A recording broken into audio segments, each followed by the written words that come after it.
역사에 위대한 인물들이 있습니다. 하지만 우리에게는 우리 아버지만큼, 우리 어머니만큼 위대한 인물이 어디 있겠습니까? 우리는 우리 부모님이 하나님 다음으로 위대한 분인 줄 믿어야 할 줄로 믿습니다. 왜냐하면 우리에게 살과 피를 제공해 생명을 주신 분이 우리 부모님이기 때문입니다. 우리 아버지, 어머니가 우리의 생명의 뿌리가 되십니다. 우리 부모님이 하나님의 대리자가 되셔서 우리를 낳으시고 입혀주시고 먹여주시고 씻겨주시고 보살펴주시고 가르치셔서 우리를 여기까지 이렇게 키워주신 줄로 믿습니다. 이렇게 위대한 분이 우리 아버지이고 우리 어머니인데 우리가 얼마나 복을 많이 받은 자들입니까? 이렇게 위대한 부모님께 이렇게 고백하면 좋겠습니다. 아버님, 어머님, 고맙습니다. 감사합니다. 존경합니다. 사랑합니다. 더욱 건강하십시오. 우리 앞뒤 좌우에도 우리 아버지, 어머니 같은 귀한 어르신들 똑같이 아버지, 어머니입니다. 더 건강하시라고, 더 기쁘게 즐겁게 사시라고 박수하겠습니다. 오늘 설교 제목 다시 한번 따라할까요? 요셉처럼 부모를 공경하라. 만약 지금 여러분의 핸드폰이 울린다면 하나는 직장 상사가 건 전화고 또 다른 하나는 부모님의 전화라고 가정해 보십시다. 그러면 여러분은 어느 전화부터 먼저 받으시겠습니까? 많은 이들이 주저하지 않고 이렇게 말합니다. 부모님은 나중에 통화해도 괜찮아요. 직장 상사는 급한 전화잖아요. 라며 직장 상사의 전화를 먼저 받겠다고들 합니다. 예, 물론 우리는 부모님을 더 많이 끔찍히 사랑합니다. 그런데 이상하게도 우리의 우선순위는 그 반대입니다. 우리 자녀들은 부모님은 좀 미루어도 되는 존재고요, 일 저일 다 하고 나중에 챙겨도 되는 분으로 소홀히 여기지는 않습니까? 최근 조사를 보니까 현대인은 하루 평균 5시간 이상의 스마트폰을 사용한다고 합니다. 그러니까 하루 24시간 중에 5분의 1 이상이 핸드폰 본다는데, 여러분은 정작 부모님을 얼마나 만나고 부모님과 대화하는 시간은 얼마나 되십니까? 핸드폰을 5분, 10분마다 우리가 확인을 하는데 부모님의 안부를 한 달에 몇 번이나 물어보십니까? 인스타그램, 유튜브에, 카톡에 좋아요를 수십 개를 날리면서 부모님께 고맙습니다, 사랑합니다 라고 말하는데 인색하고 또 부끄러워하지는 않습니까? 여러분, 우리 이 땅에 살면서 바라는 두 가지의 소원이 있습니다. 우리는 첫째, 우리가 이 땅에서 잘 되기를 원합니다. 둘째는 건강하고 오래 살기를 원합니다. 그런데 하나님께서는 이 두 가지 복을 약속한 축복의 말씀이 있습니다. 바로 십계명 중에 5계명, 내 부모를 공경하라는 말씀입니다. 신명기 5장 16절 말씀 이렇게 말하죠. 읽습니다. 내 부모를 공경하라. 그리하면 내 하나님 여호와가 내게 준 땅에서 내 생명이 길고 복을 누리리라. 십계명 가운데 유일하게 축복의 약속이 있는 말씀이 딱 하나 있는데 그 말씀이 부모 공경하라는 말씀이에요. 그러니까 부모를 공경하면 괜한 고생이다? 아니요, 땡 잡는 일이라는 것입니다. 이 땅에서 내가 잘 되고 네가 건강하고 장수하고 형통하게 될 것이다. 부모 공경은 자녀로서 마땅한 일인데 하나님이 그 일을 좋게 봐서 부모 공경하는 자녀에게 형통의 복을 주고 잘 되게 하고 건강도 주시고 장수하겠다 약속하고 계십니다. 여러분, 투자 대비 이보다 확실한 보상이 어디 있습니까? 효도는 부담이 아닙니다. 효도는 축복의 지름길입니다. 하나님의 축복의 약속을 여는 열쇠입니다. 혹시 사람에게는 보상받지 못할 수도 있겠죠. 그러나 하나님은 절대 잊지 않습니다. 하나님 부모 공경하는 자녀 책임져 주십니다. 인도해 주십니다. 보살펴 주십니다. 잘되게 형통하게 이끌어 준 줄로 믿습니다. 근데 성경에 보면은 부모 공경을 잘해서 약속 주신 대로 이 땅에서 잘되고요, 건강하고요, 장수의 복을 받은 형통의 인물이 있습니다. 누굴까요? 요셉입니다. 진정한 부모 공경이 무엇인지 완벽한 본보기를 보여주는 성경 인물을 찾는다면 단연코 요셉입니다. 요셉은 형들의 배신, 노예 생활, 감옥살이, 출세와 성공, 그리고 아버지 야곱의 죽음까지, 아니 아버지의 죽음 이후에도 인생의 모든 순간에서 한결같이 부모를 공경한 인물입니다. 그래서 오늘 우리는 요셉의 삶을 통해서 우리가 잊고 지냈던 부모 공경의 참 의미를 다시 한번 새겨보았으면 좋겠고요. 더 나아가서 이제라도 그것을 삶으로 실천할 것을 결단하는 시간 되기를 간절히 소원합니다. 여러분, 우리도 요셉처럼 부모님을 공경하고 또 요셉처럼 형통한 사람이 되기를 원하는데 우리는 그러면 무엇을 어떻게 해야 될까요? 첫째, 따라합니다. 요셉처럼 부모에게 순종하라. 순종하라. 요셉의 부모 공경의 첫 번째 키워드가 순종입니다. 순종. 심부름 좀 해줄래? 이 말에 요즘 아이들은 이렇게 말합니다. 저 지금 바쁜데요? 제가 해야 되는 거예요? 왜 맨날 저예요? 아빠가 하면 안 돼요? 우리 아이들만 그런 게 아닙니다. 우리 어른들도 그렇습니다. 우리도 마음에 내킬 때 움직이고 안 내키면 안 해버립니다. 그런데 요셉은 달랐습니다. 요셉이 17살 때 아버지 야곱이 심부름을 시켜요. 그때 요셉은 딱 두 마디로 응답합니다. 예, 그리하겠습니다. 다 같이 창세기 37장 13절 같이 읽습니다. 이스라엘의 요셉에게 이르되 내 형들이 세겜에서 양을 치지 아니하느냐 너를 그들에게로 보내리라. 요셉이 아버지에게 대답하되 내가 그리하겠나이다. 따라합니다. 내가 그리하겠나이다. 이게 순종입니다. 요셉의 배다른 형제들이 그 동생 요셉을 엄청 미워했잖아요. 근데 아버지가 말씀하시니까 순종해서 심부름을 갑니다. 그것도 헤브론에서 세겜까지 100km 떨어진 곳으로 심부름을 갑니다. 양천구에서 100km면은 춘천쯤 되고요. 또 천안쯤 되거든요. 근데 갑니다. 여러분 같으면 왕복 200km가 되는 그 거리를 혼자서 아버지가 말씀했다라고 해서 토달지 않고 그냥 그렇게 순종할 수 있겠습니까? 17살 요셉은 한 번도 가보지 않은 세겜 땅인데 세겜의 어느 골짜기에서 형들이 양을 치고 있는지도 모르는데 또 아주 먼 길인데 토를 달지 않고 이 아버지 제가 그리하겠습니다 라며 길을 떠납니다. 며칠 걸려 도착했겠죠? 세겜에 도착해 보니까 형들이 거기 없습니다. 세겜에서 30km 위쪽인 도단에가 있습니다. 그러면 130km 여기서 원주가 되고 여기서 대전되는데 그래도 형들을 찾아갑니다. 여러분, 요셉처럼 우리도 묻지 않고 순종하고 따지지 않고 순종하고 계산하지 않고 순종하는 자녀 다 되기를 축원합니다. 놀라운 것은 그렇게 부모 공경으로 순종했으면 복을 받아야 되는데요. 어떻게 되었죠? 그 일로 형들에게 붙들려서 노예로 팔려버리게 됩니다. 최악의 심부름, 최악의 순종이 된 것입니다. 형들에게 끌려가 노예로 팔리고 나중에 누명 쓰고 감옥까지 갇혔습니다. 한번 생각해 보세요. 그때 그 심부름만 안 했어도,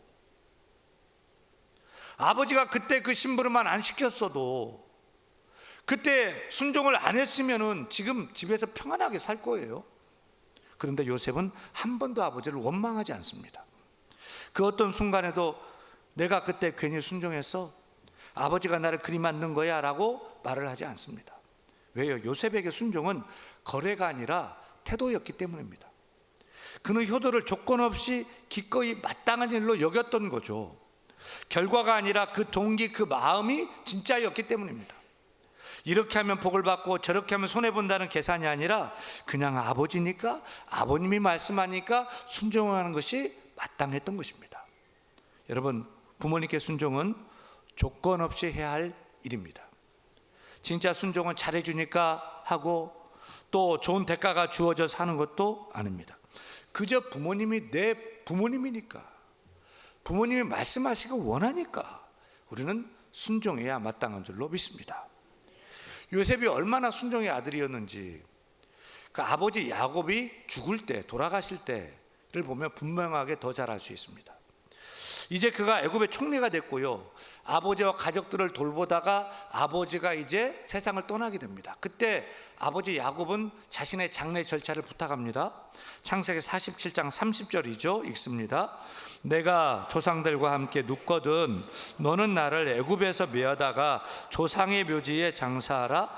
요셉이 이르되 내가 아버지의 말씀대로 행하리이다. 따라합니다. 내가 아버지의 말씀대로 행하리이다. 요셉은 애굽의 총리잖아요. 아버지보다 더 높고 더 똑똑하고 많이 배웠고 또 아버지 장래대에서 뭔가 아들로서 큰 생각도 가지고 있었을 겁니다. 근데 아버지는 이 애굽에서 가나안 땅으로 인도해서 거기서 장사해라. 애굽의 화려한 피라미드 장례도 치를 수 있었어요. 또 자칫 잘못하면 아버지 말 들었다가 총리로서 애굽의 정통 장례 문화를 무시했다라는 오해를 받아 정치적인 공격도 받을 수 있는 상황도 될 수 있어요.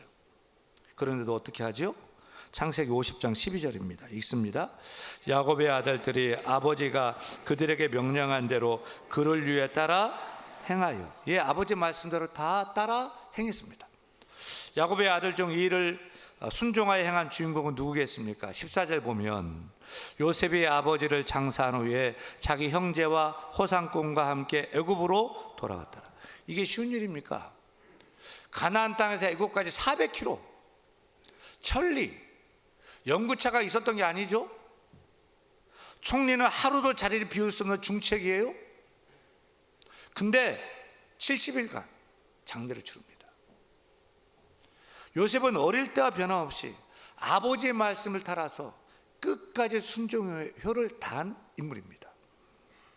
사랑하는 여러분, 순종의 효는 마땅한 것입니다. 옳은 일입니다. 에베소 6장 1절 말씀 읽겠습니다. 자녀들아 주 안에서 너희 부모에게 순종하라. 이것이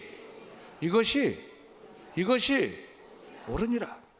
부모님 말씀에 경우를 따지고 시비를 따지고 손익을 계산하지 말고 부모님 말씀하시면 예 제가 그렇게 하겠습니다라고 기쁨으로 존경으로 마땅함으로 응답하는 것, 그것이 성경이 말하는 옳은 일입니다. 그것이 성경이 기뻐하시는 진짜 부모 순종, 부모 공경인 줄로 믿습니다. 사랑하는 여러분, 우리 모두 예 제가 그렇게 하겠습니다 라는 순종으로 시작해서 장래까지도 아버지의 말씀대로 행하리이다 라는 순종으로 마무리한 요셉처럼 우리 모두 부모님 앞에서는 처음부터 끝까지 시작도 마지막도 순종으로 공경을 다하는 자녀가 되어야 할 줄 믿습니다. 살아계실 때도 순종하고 마지막까지 순종하며 형통의 복을 누리는 인생 다 되기를 주의 이름으로 축원합니다. 둘째, 따라합니다. 요셉처럼 부모를 봉양하라. 요셉의 부모 공경의 두 번째 키워드는 봉양입니다. 봉양. 창세기 45장 11절 읽습니다. 흉년이 아직 5해가 있으니 내가 거기서 아버지를 봉양하리이다. 그 결과로 창세기 47장 12절 읽습니다. 또 그의 아버지와 그의 형들과 그의 아버지의 온 집에 그 식구를 따라 먹을 것을 주어 봉양하였더라. 요즘 여기저기서 이런 말이 들려요. 부모님은 알아서 사셔야죠. 우리도 먹고 살기 힘들거든요. 용돈은 드릴 수 있어요. 그런데 모시는 일은 절대 못해요. 여러분, 효도가 내가 좋고 내가 내킬 때만 하는 선택이 되어버렸습니다. 봉양은 형편이 되면 여건이 되면 하는 일이 되어버렸습니다. 그런데 요셉은요, 애굽의 총리가 된 후에 제일 먼저 한 일이 무엇입니까? 아버지를 내 곁으로 모셔오리라. 그리고 봉양하리라 였습니다. 그리고 말한 그대로 가나안에서 애굽으로 아버지를 모셔와서 정성껏 끝까지 봉양했습니다. 그런데 이 장면에서 우리가 주목해야 할 말씀이 하나 있어요. 요셉이 아버지를 애굽으로 모셔올 때 그가 이렇게 얘기합니다. 흉년이 아직 5해가 있으니 내가 거기서 아버지를 봉양하리이다. 무슨 말입니까? 요셉은 통년 들었을 때 아버지를 봉양했던 것이 아닙니다. 흉년 들었을 때, 흉년이 들었기 때문에 더 간절히 아버지를 봉양하려고 했던 것입니다. 여러분, 사람들은요, 보통 여유가 있을 때, 시간이 될 때, 형편이 괜찮을 때, 여건이 좋을 때, 인생 풍년일 때에 부모님을 섬기려고 합니다. 그러나 요셉은 달랐습니다. 풍족함이 아니라 부모의 부족함을 보고 부모를 먼저 생각했습니다. 자신의 성공보다도 아버지를 공경하는 일이 더 시급하다고 여겼습니다. 그에게 애굽의 총리라는 그 높은 직책도 부귀도 출세도 그에게는 중요하지 않았습니다. 그는 출세한 사람이 아니라 부모 공경이 우선인 사람이었던 것입니다. 봉양이란 돌봐드린다, 공급한다는 뜻입니다. 부모는 자식이 어렸을 때 먹여주고 입혀주고 씻겨주고 용돈 주고 대학도 보내주고 장성하도록 돌보고 공급하였으니, 부모가 늙으면 이제 자녀들이 부모를 먹여주고 입혀주고 씻겨주고 용돈도 주고 노인대학도 보내주고 그 나머지 인생을 책임져야 할 줄로 믿습니다. 그런데 요즘은 거꾸로 부모가 죽을 때까지 자녀를 봉양하는 세상이에요. 황혼 육아 비율이 63.8%랍니다. 장성했는데, 심지어 결혼했는데 부모를 계속 의존합니다. 재정적으로 독립하지 못합니다. 계속 달라고 합니다. 손주를 낳았는데 할아버지 할머니다 갖다 놓습니다. 그것도 무보수로 말입니다. 돈을 내야죠. 참으로 한심한 일입니다. 있을 수 없는 일입니다. 그렇게 돌봐주었는데도 부모님이 늙고 병들어 어쩔 수 없이 부모를 모시게 된 한 아들네가 있었습니다. 어느 날 인질범이 시어머니를 납치해 갔어요. 그리고 며느리에게 전화를 했어요. 너희 시어머니 내가 데리고 있다. 2천만 원 가져오면 풀어주마. 그때 며느리가 어림없는 소리 하지 말라. 네 마음대로 하거라. 그러자 인질범이 다시 협상 조건을 내걸었습니다. 좋다. 그럼 너희 시어머니를 도로 집에 데려다 놓겠다. 그러자 당황한 며느리가 깜짝 놀라서 여보세요, 은행 계좌가 뭐라고 그랬죠? 라고 물어보더라는 요즘 세태를 풍자한 유머입니다. 여러분, 자녀 학원비는 한 달에 50만 원, 100만 원 쓰면서 내 부모님께 10만 원 드리는 것이 아까워한다면 여러분의 마음의 저울이 바른 저울이라고 생각하십니까? 봄이 왔고 여름이 다가오는데 아직도 구깃한 스웨터를 입고 계신데도 얼마나 입는다고 옷이 더 필요하겠어요? 라고 하면 되겠어요? 부모 봉양하는 일은 절대 손해가 아닙니다. 하나님께서 이 땅에서 잘 되게 하고 오래 살게 하는 복 주시는 축복의 약속이 있습니다. 우리 모두 이제라도 부모님을 가장 귀한 분으로 여기고 정성을 다해 섬기고 필요를 봉양함으로 하나님의 복을 받는 우리가 되기를 축원합니다. 셋째, 따라합니다. 요셉처럼 형제를 품으라. 요셉의 부모 공경의 세 번째 키워드는 형제우애입니다. 형제우애. 여러분, 부모를 공경한다면서 형제와도 몇 년째 연락을 하지 않고요, 명절이 되어 만나도 대화 없이 밥만 먹고 끝나는 집안이 꽤 있습니다. 어머님 장례식 이후에 형제간에 얼굴 보지 않는 사람들도 있고, 그 인간은 내 동생이 아니야 라고 단절 선언한 사람도 있습니다. 여러분, 집에 돌아가셔서 부모님께 무엇을 바라십니까? 라고 물어보세요. 틀림없이 너희 형제끼리 우애하며 사는 것이라고 말씀하실 것입니다. 어느 가정에서 아버지 실순 잔치를 했어요. 그런데 잔치가 끝나고 축하금이 들어온 것을 가지고 자식들끼리 싸움이 났어요. 아버지 축하금이니까 아버지께 드리면 되는 거거든요. 근데 내게 손님이 더 많이 왔다 라면서 내가 더 많이 가져가야 한다 하면서 싸움이 난 거예요. 그래서 아버지가 보실 때 마음이 어떠했겠어요? 차라리 실순잔치 안 해주고 자식들이 우애하는 게 훨씬 낫죠. 실순잔치하고 싸우는 것보다 훨씬 더 낫다고 생각하지 않으시겠습니까? 여러분, 부모님의 가장 큰 아픔은 자녀들 간의 불화입니다. 불화. 따라서 부모를 가장 기쁘게 할 공경은 형제 간에 서로를 품고 우애하는 일인 줄로 믿습니다. 아버지 야곱이 세상을 떠나시고 요셉의 형들은 요셉을 자신들이 노예로 팔은 죄가 있잖아요. 아버지가 죽고 동생이 권력이 있는데 자신들을 막 죽일 것 같은 두려움에 덜덜 떨고 있을 때 요셉은 어떤 해명도 요구하지 않고 사과도 요구하지 않고 조건도 달지 않고 이렇게 말합니다. 창세기 50장 21절입니다. 당신들은 두려워 마소서, 내가 당신들과 당신들의 자녀를 기르리이다. 요셉은 조건 없이 용서하고 형제들을 끝까지 지극정성으로 섬겼습니다. 왜 그렇게 했죠? 형제들은 아버지 야곱이 요셉에게 남겨준 유산이었기 때문입니다. 그래서 아버지가 아버지를 섬기듯이 계속 형제를 섬긴 것입니다. 저는 이런 생각을 합니다. 우리 부모님이 저에게 땅이나 집 물려준 거 하나 없지만 우리 아버지 어머니께 저에게 물려준 귀한 유산이 있어요. 형제예요, 형제들. 저기 형이 있거든요. 우리 누나들이 있거든요. 아버지 어머니가 저에게 남겨주신 귀한 유산입니다. 설령 아버지가 이 땅을 떠나셨어도, 어머니가 이 세상을 떠나셨어도 우리는 계속 효도할 수 있습니다. 아버지 어머니의 살과 피를 물려받은 그 분신인 그 형제 자매를 계속 섬기고 사랑하는 것, 부모 공경인 줄로 믿습니다. 여러분, 형제 우애, 형제 자매 간의 화목이야말로 최고의 부모 공경인 줄 믿으시기를 축원합니다. 사랑하는 여러분, 부모 공경은 선택이 아닙니다. 하나님의 명령, 계명입니다. 그 계명에는 놀라운 약속이 붙어 있음을 기억하십시오. 이 땅에서 내가 잘 되고 내 생명이 길리라. 요셉은 그 말씀을 삶으로 살아낸 사람입니다. 어릴 적 심부름할 때도, 애굽의 총리가 되었어도, 아버지가 죽고 난 다음에도, 장래 앞에서도 끝까지 순종했습니다.